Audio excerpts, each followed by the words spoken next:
começando Artigo 5º, um programa que leva até você temas que estão na Constituição Federal e que fazem parte do dia a dia de todos nós, cidadãos brasileiros. No programa de hoje vamos falar sobre o Tribunal do Júri. O artigo 5º reconhece a instituição do júri, com a garantia da plenitude de defesa e do sigilo das votações.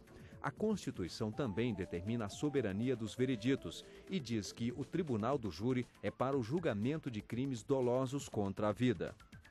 E para falar sobre o Tribunal do Júri, nós recebemos dois convidados no estúdio do Artigo 5º. Está aqui conosco a promotora Vivian Caldas, do Ministério Público do Distrito Federal e Territórios. Também vamos conversar com Jason Barbosa, advogado criminalista.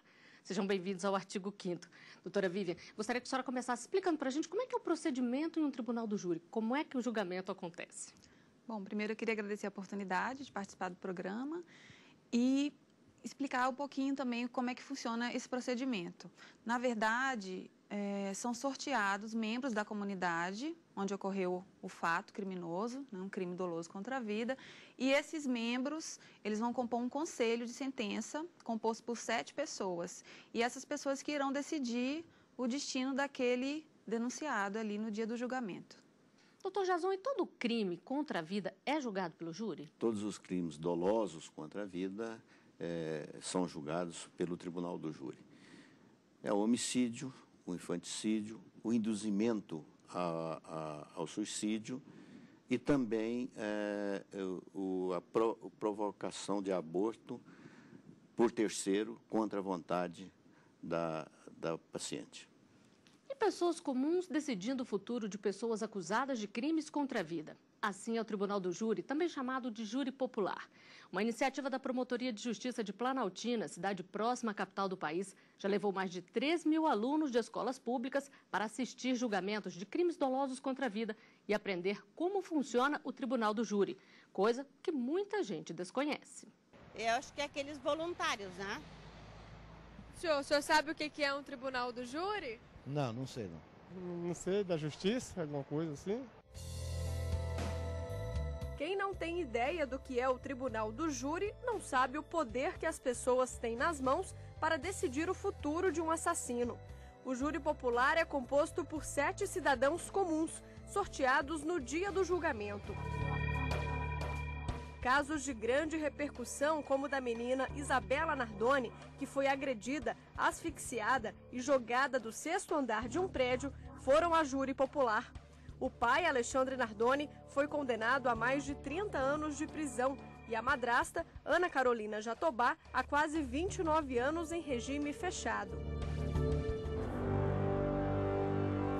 Outro crime que estampou os jornais internacionais envolve o ex-goleiro do Flamengo, Bruno Fernandes de Souza, acusado de matar e ocultar o corpo da ex-namorada Elisa Samúdio e ainda sequestrar e manter em cárcere privado o filho deles.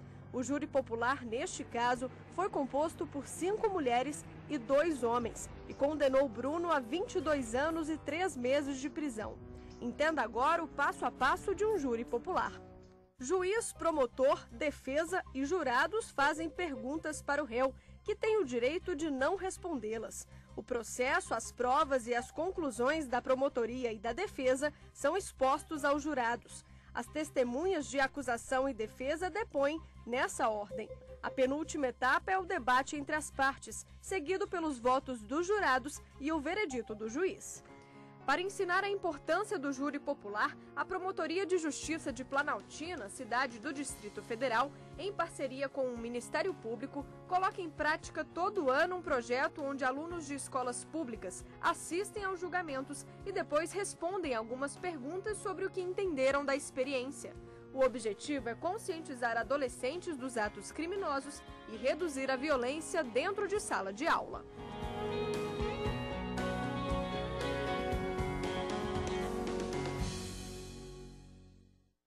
Promotora, como é que surgiu a ideia desse projeto? A ideia surgiu justamente para que as pessoas conheçam o papel do promotor de justiça, porque é muito comum a gente assistir filme, ver julgamentos americanos e achar que aqui no Brasil acontece a mesma coisa, mas o sistema é bem diferente. E essa ideia surgiu de eu fazer alguns plenários E durante 4 anos eu percebi que tinha pouquíssimas pessoas assistindo e ninguém estava aprendendo nada com aquilo ali, né? Aquela lição de vida. A ideia foi essa, mostrar para os adolescentes que eles não devem praticar crimes para não terminar ali, naquela situação humilhante, constrangedora, sofredora, que é a situação do acusado, né, num tribunal do júri. É importante, doutor Jason, mostrar para a sociedade o funcionamento de um tribunal do júri? Eu acredito que seja muito importante essa iniciativa da doutora Vivian e eu acho que pode trazer algum benefício para a sociedade. As crianças já vão convivendo com essa situação e realmente poderá, no futuro, ser benéfico para essas crianças. Promotora, já dá para a gente perceber os efeitos dessa experiência? Vocês têm algum retorno das escolas, por exemplo? Sim, a gente já pode falar, porque o projeto já dura há mais de 3 anos, é um projeto que começou em Planaltina e que hoje foi adotado como um projeto de todo o Ministério Público do DF. Algumas satélites já estão também se preparando para implantar, né, como Taguatinga, São Sebastião, e a gente vê o retorno nos professores e nos alunos que já assistiram a mais de um julgamento e sempre fazem questão de retornar para assistir. Sempre demonstrando que a experiência foi muito boa, por escrito ou conversando com a gente, né, conversando com os promotores logo após o plenário. E os professores passam bastante para a gente essa ideia também. E é um projeto fácil de replicar também em outros estados? Muito fácil, porque não requer basicamente custo, né? Tem que ter boa vontade. É só boa vontade. Doutor Jason, agora mudando um pouquinho o foco. A preparação de um advogado para atuar perante o tribunal do júri, ela é diferente? Eu acredito que não seja muito diferente, porque o advogado criminalista que atua no júri, naturalmente ele estuda o processo e aprofunda nessa prova, indicando a posição que ele quer para obter um resultado satisfatório. E já o Ministério Público também estuda o processo, naturalmente, e ele canaliza o seu entendimento para, em benefício da acusação, né?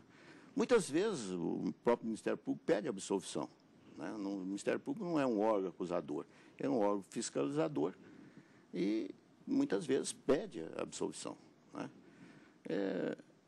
Aconteceu um fato até interessante, tempos atrás comigo, que o Ministério Público pediu absolvição, eu naturalmente também pedi absolvição, e nesses casos o advogado não tem muito o que falar, se o próprio órgão, o dono da acusação, digamos assim, pede absolvição, que você tem só que concordar. E o júri condenou. E o próprio Ministério Público apelou, porque a decisão seria manifestamente contrária à prova dos atos, nós também apelamos, e foi provido esse recurso, foi a novo júri, e aí sim, novo pedido de absolvição das partes, e foi absolvido. Justiça foi feita, então. Justiça foi feita. Promotora, e qual que é a estratégia? Porque vocês têm um tempo ali para poder apresentar o caso e tentar convencer os jurados, vamos dizer assim. Qual que é a estratégia usada? Bom, a estratégia do Ministério Público é mostrar a verdade que está no processo. Porque se não tiver provas, o promotor de justiça vai ser o primeiro a pedir a absolvição. Como aconteceu no caso. Exatamente. Aqui. Agora, se tiver provas, realmente, né, que sejam uma condenação, o promotor vai tentar ser técnico, vai avaliar os laudos, vai pedir para que sejam ouvidas as testemunhas ali na presença dos jurados, porque é importante que os jurados tenham a percepção deles. O promotor teve o tempo de ler o processo em casa, né, ou no trabalho, e se debruçar sobre aqueles autos e formar a sua convicção. Já o jurado não, o jurado ele chega ali e milhares de informações são despejadas pela acusação, pela defesa, e ele fica às vezes meio perdido. Então é importante que o promotor siga um roteiro e procure ser técnico, né? Sem aquela necessidade de gritos e aquele teatro que a gente vê nos filmes, mas sempre mostrando realmente da forma como as coisas aconteceram. Doutor Jason, a promotora falou aqui dos jurados que chegam sem muita informação. Eles são orientados a não ver nem ouvir notícias sobre o caso durante o julgamento, não é mesmo? Durante o julgamento, o jurado não tem contato com essas notícias externas, tá? Tem contato ali só com com o julgamento, com as partes, aquilo que é mostrado. Agora, eu gostaria de destacar o seguinte: o jurado, ele tem só um compromisso. Ele tem um compromisso com a sua consciência. Ele julga de acordo com a sua consciência. E por isso que é o júri popular. O júri decide de acordo com a consciência de cada um dos seus membros. Promotora, casos de grande repercussão, como os mostrados na reportagem, por exemplo, são mais difíceis? O júri acaba sendo influenciado de alguma maneira pela comoção da sociedade? Com certeza. Nesse caso, fica mais difícil para a defesa, né? Porque os jurados, antes de tudo, são seres humanos. Então, eles vão ficar tocados com as notícias que são lançadas pela mídia. Como é que faz nesse caso para a defesa, doutor Jason? É mais difícil mesmo? Realmente, quando há um clamor público, no sentido de condenar o acusado, fica mais difícil para a defesa. Mas isso não quer dizer necessariamente que o júri vá condenar, né? Depende da habilidade do advogado, o manejo desta prova, a maneira como ela é colocada perante o júri. Então, eu não resta dúvida que é mais difícil, mas não é impossível. Agora, em 2008, o Supremo editou uma súmula tratando do uso de algemas. O senhor acha que evitar o uso de algemas quando o réu não oferece risco, isso ajuda a evitar também um pré-julgamento por parte até dos jurados? A própria lei processual determina que em plenário não se algeme o acusado. Só excepcionalmente quando há perigo para a segurança dos que estão ali presentes e do próprio jurado que há essa possibilidade de se algemar. Agora, sinceramente, eu acho que é mais fácil defender um acusado algemado do que ele sem as algemas. Por quê? Porque isso demonstra, digamos assim, um abuso contra a pessoa humana. O sujeito já está preso, já está ali com polícia do lado. Por que algemá-lo? Certo? Eu acho que isso pode até favorecer a defesa.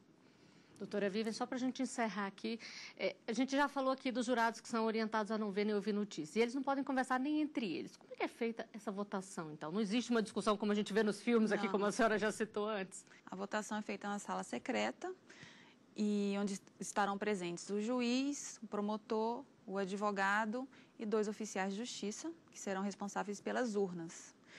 É entregue uma cédula para cada jurado, uma cédula escrito sim e uma cédula escrito não. E eles são orientados, inclusive, a manusear essas cédulas por baixo da mesa para que realmente haja sigilo absoluto. E eles colocam na primeira urna que passa a cédula com o voto deles, né, pela condenação ou pela absolvição. Depois passa o segundo oficial de justiça e eles colocam a cédula de descarte, né, que eles não vão usar. E depois de votação desse quesito, passa-se o mesmo procedimento para cada quesito que se segue até o final. E se esse jurado não tem certeza do voto, tem um tempo determinado para ele votar ou não? Não, o tempo acabou. O tempo ele foi pensando durante, né, a fala da defesa, durante a fala da acusação, e ao término da réplica, da tréplica, o juiz ainda pergunta se existe algum esclarecimento que possa ser feito antes deles se dirigirem até a sala secreta. Então, quando chegar na sala secreta, não tem mais jeito, tem que decidir. E no próximo bloco, você vai saber como foi criado o Tribunal do Júri no Brasil. O artigo 5º volta já. Estamos de volta com o artigo 5º. Hoje os nossos convidados são Jason Barbosa, advogado criminalista, e a promotora Vivian Caldas, do Ministério Público do Distrito Federal e Territórios. Eles conversam conosco sobre o Tribunal do Júri.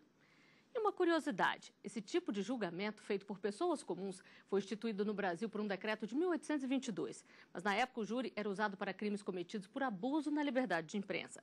Só a Constituição de 1824 passou a considerar o júri como uma instituição do judiciário e ampliou a competência para julgamentos.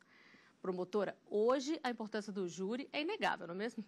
É inegável, porque a quantidade de homicídios que a gente vê e o papel da comunidade julgando seus pares, né, representa a democracia. Esse, então, é um modelo democrático de justiça, a gente pode dizer isso. Exatamente. né, o acusado vai ser julgado pelos membros da comunidade onde ele vive. Doutor Jason, e outros países adotam esse modelo também? É um pouco diferente? Como é que funciona? Não, tem outros países que adotam esse modelo de julgamento até para outros tipos de crime também. Mas o júri, por exemplo, nos Estados Unidos, lá tem o grande júri, essa coisa toda é diferente, totalmente diferente.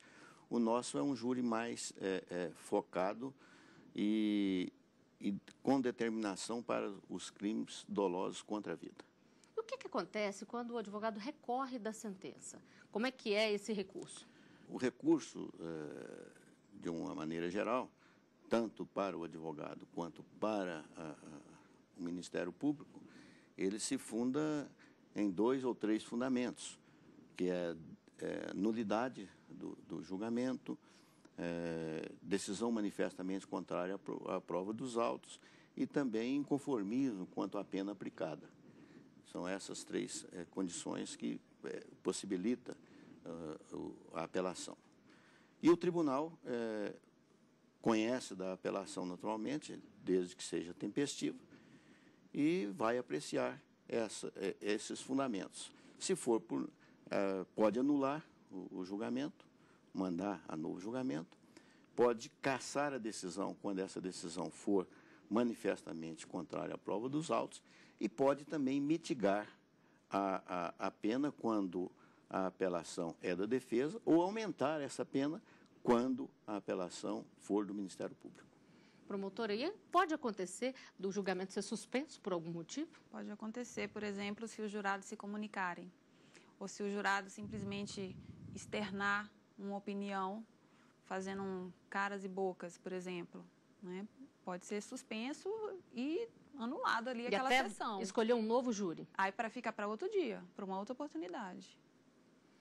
E nas ruas as pessoas falam sobre a importância de participar do Tribunal do Júri. Você gostaria de ser jurado e decidir sobre a culpa de um réu? A equipe do Artigo 5º foi conferir as opiniões. É muito importante, né? Você dar o depoimento assim, julgar aquela pessoa que fez de mal ao outro, né? A responsabilidade é grande, tem que ser assim, as pessoas selecionadas, né? Não pode ser qualquer um também para ir para um júri popular. Eu acho que tinha que ser umas pessoas assim bem selecionadas, preparadas, pelo menos um pouco conhecedora das leis, né? Para poder julgar, ajudar a julgar, né? Você vai ouvir a acusação, né? Geralmente, a defesa, e você vai ter que fazer uma opinião e vai decidir a vida de uma pessoa. Então a responsabilidade é muito grande. Tem que ter muita responsabilidade mesmo, né? Decidir no futuro mesmo, de alguém que tem que estar bem inteirado do que é mesmo, né? É interessante que uma pessoa comum que tenha uma opinião, escutando, né, a defesa e a acusação, chega a um veredito. Doutora Anvívia, todo mundo fala ali da responsabilidade dos jurados, mas a do promotor também é grande, né? A do promotor é enorme, né? Porque o promotor é quem primeiro vai levar os fatos aos jurados, porque é o primeiro a falar, né? Primeiro fala a acusação, depois a defesa.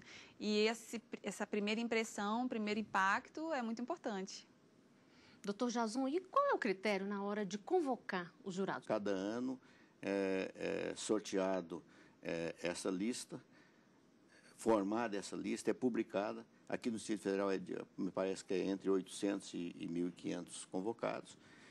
As entidades de classe remetem isso ao juiz, a pedido do juiz, mas é de toda a comunidade. O único requisito para que uma pessoa seja jurada é ter acima de 18 anos, ou 18 anos, ou acima de 18 anos, e também de notória idoneidade. A lei anterior dispensava os maiores de 60 anos. Atualmente, não. Então, se a pessoa tem 75, 80 anos, mas está lúcida, pode ser convocada. Promotor, e uma pessoa que tem interesse em participar do júri, ela pode simplesmente se oferecer? Pode se oferecer, mas, em geral, a administração já fornece, né, o nome das pessoas e a cada mês é feito um sorteio para compor aqueles jurados do mês. E aí, no dia do julgamento, se faz o sorteio de 7 jurados. E como é que funciona o procedimento de escolher quem fica e quem sai? Qual é o critério que vocês usam para olhar ali simplesmente para a cara das pessoas e achar que aquela não vai ser favorável à sua causa ou não? Na hora do plenário, a gente tem uma preocupação muito grande em selecionar jurados que tem alguma relação ou com a vítima, né? Por exemplo, se a vítima for mulher, a gente procura pegar juradas mulheres, né? Às vezes o critério é aleatório também. O promotor olha assim e tem um sentimento de que aquela pessoa pode votar, né, a favor da condenação ou não. Ou então pela idade também. A gente vê a idade do acusado. Se o acusado for muito jovem, eu procurava pegar jurados mais velhos, né? Mas, em geral, eu preferia os jurados mais velhos, porque tem mais experiência. E para o senhor, doutor Jason, qual que é o critério usado? É muito relativo esse critério, né? Depende da sessão, porque dessa lista de 500 jurados, são sorteados para a sessão do júri, para o período daquele mês, 25 jurados. E desses 25, escolhe-se 7. A acusação tem o direito de recusa de 3 jurados, a defesa também de 3, sem justificativa. E poderá haver outras recusas, desde que seja justificada. E a gente escolhe, naturalmente, olhando a pessoa, porque quando o jurado é sorteado, ele levanta e você tem um olhar imediato para aquele jurado, e isso é de acordo com o processo. A experiência de tempos e tempos de júri. Os cabelos brancos é que mostram isso também, sabe? E vocês têm acesso, promotor, aos dados do jurado ou é simplesmente pelo que vocês estão vendo ali que vocês escolhem? Não, a gente tem acesso à folha penal do jurado, mas na hora ali do julgamento a gente não tem acesso a nada. É um critério bem subjetivo mesmo. Doutor Jason, agora tem gente que gosta de participar do tribunal do júri e acaba se oferecendo, participando várias vezes. Como evitar isso? O juiz, presidente do tribunal do júri, ele tem esta preocupação de sempre renovar aquela lista ano a ano, né? Mas há casos que os jurados eles ficam nessa lista mesmo renovada e pode ser sorteado para o mês. Porque o sorteio daqueles 25 é independente de querer ou não o jurado, né? Mas na lista geral, ele pode pedir para participar mais de uma vez, tal, e o juiz vai decidir isso. E tem alguma coisa que pode impedir a pessoa de participar de um júri? Tem os impedimentos da lei, os mesmos impedimentos do juiz, do promotor, são aplicados ao jurado. Quais são eles? Parentesco com a vítima, ou parentesco com o réu, entendeu? Amigo ou inimigo, enfim, tem vários itens aí da lei que permitem essa possibilidade do jurado não participar daquele júri específico, né? Para a promotora, a decisão do júri ela é soberana. O que isso significa na prática? Significa que quem vai decidir não vai ser o juiz, não vai ser o promotor, não vai ser o advogado. Quem vai ser o juiz, ali o juiz do povo, vai ser o jurado. E essa decisão não vai poder ser mudada, só nas hipóteses previamente estabelecidas pela lei, né, nos casos de recurso, como, por exemplo, se a decisão dos jurados for completamente contra a prova dos autos. Os autos falando que deve ser absolvido, né, que as testemunhas, ninguém viu nada, e aí o júri, às vezes, por uma questão de não interpretar direito os quesitos na hora da votação, na hora secreta, vota lá pela condenação, né? Temos um caso aí, então, de uma prova contrária à prova dos autos. Então, essa decisão não vai poder ser soberana, né? Porque seria absurda. Doutor Jason, após o júri decidir que o réu é culpado, como é que o juiz fixa essa pena? Quais são os critérios utilizados? O juiz leva em consideração o que está determinado na lei, certo? As atenuantes, as agravantes, e fixa a pena dentro de um limite determinado pelo Código Penal, certo? Agora, não é o júri que determina a pena. O júri apenas diz se o réu é culpado ou inocente. Mas também o júri pode desclassificar a infração.